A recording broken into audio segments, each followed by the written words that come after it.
Good morning, dear students. My name is Dr. Poonam Jadhav. I am Assistant Professor, Department of Business Administration, Acropolis Institute of Management Studies and Research. In our last video, we have discussed the functions of HRM, that is managerial functions and operative functions. In managerial functions, we have seen planning, organizing, directing, and controlling as the basic functions. And in operative functions, we had discussed the procurement functions in procurement, job analysis, HR planning, recruitment, selection, and placement. Now, after the placement, once the employee joins the organization, so the induction process is carried out. So induction is the process for welcoming newly recruited employees and supporting them to adjust to their new roles and working environments. Starting a new job can be stressful experience and new employees need to help to settle in. So if we take an example of you people, so once you had earlier joined the new institute or the college in first year, so the induction process for you people also had been carried out in the institute, so as to make you people familiar to the institution or the college or the premises, so as to get familiar or to have a homely feel in your college premises. So similarly, this is conducted for newly joined employees or recruits also, so that they know that their job roles, they know their subordinates, they know their seniors, their workplace, their cafeterias, their lockers, their workplaces, their cubicles, etc. So it is also known as indoctrination or uh, welcoming of the employees. Then comes the promotion. So promotion is vertical movement of an employee within the organization. In other words, promotion refers to the upward movement of an employee from one job to another higher one with increase in salary, status, and responsibilities. Promotion may be temporary or permanent depending upon the needs of the organization. So it is vertical movement of an employee within the organization. In most of the cases, promotion does have an increment in the salary, but if it doesn't have, then it is called as the drive promotion, and promotion may be temporary.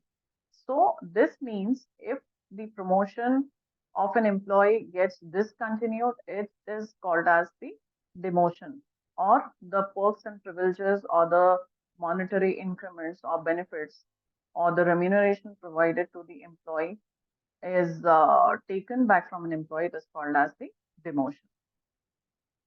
Then comes the transfer. A transfer involves the shifting of an employee from one job to another without special reference to changing responsibility or compensation. The transfer may involve promotion, demotion, or no change in status and responsibility. So, transfer may be attributed to the need of an employee to some other place, some other branch within the office or within the premises itself. So, in if we take an example of any educational institution, say your college. So, a teacher or a faculty is needed in some other department. Maybe an English teacher is required in say BCom department. So the teacher may get transferred if we have obviously the surplus employee in an organization, then an English teacher may be transferred from BA department to BCom department. So this is only a change in the department or change of place for any employee without any change in the salary or without any change in responsibility. So the job role is same, the purpose, the uh, the function of the employee is same. Just the place has changed.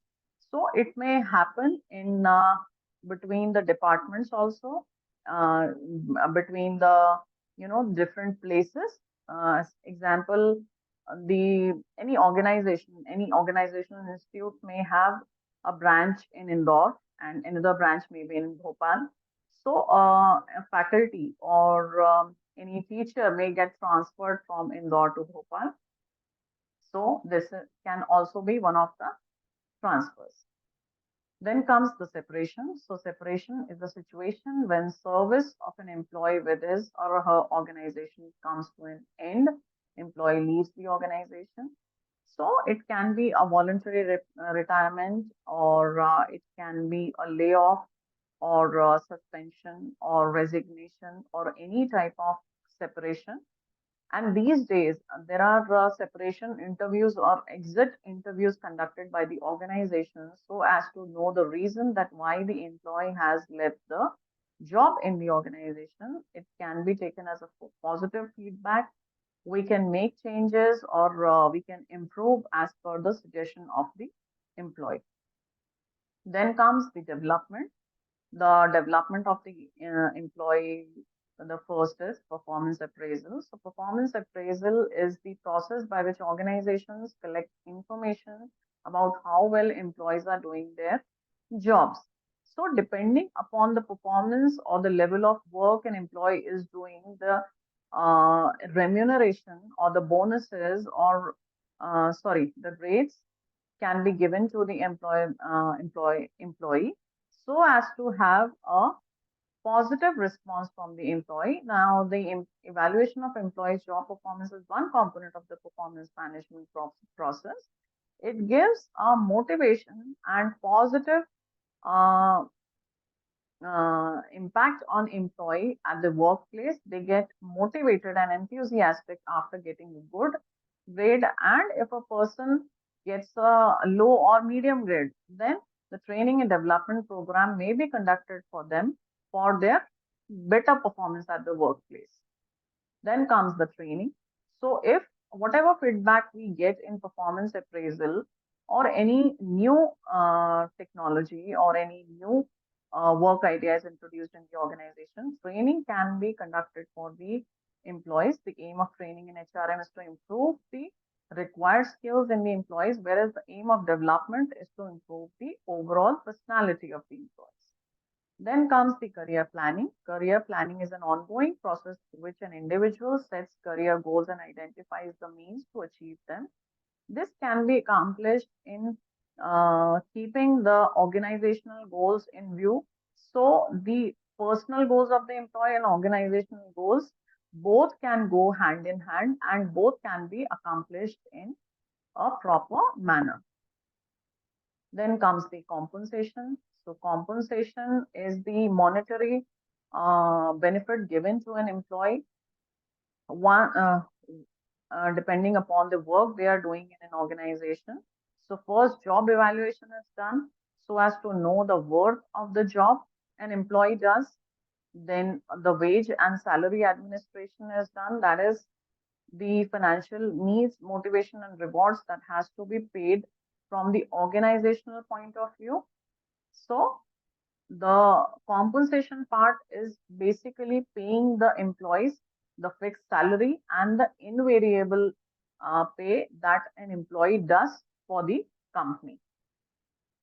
Then integration is the reconciling of the organizational goals, or the basic overall maintenance of the employees, that is the motivation, the discipline, the grievance redressal, the conflict management, and then the maintenance. The maintenance is involves looking after the staff well-being, health, safety, effectively managing communications, and complying with industrial agreements and legal responsibilities. May it be health, safety, social security, welfare schemes, HR records, HR research, and human resource audit. So this completes with the HR functions of the um, HRM or the HR manager. We'll be discussing all of these functions in detail in our further videos, in further lectures. So all of these heads we'll be covering in detail. So till then, thank you so much.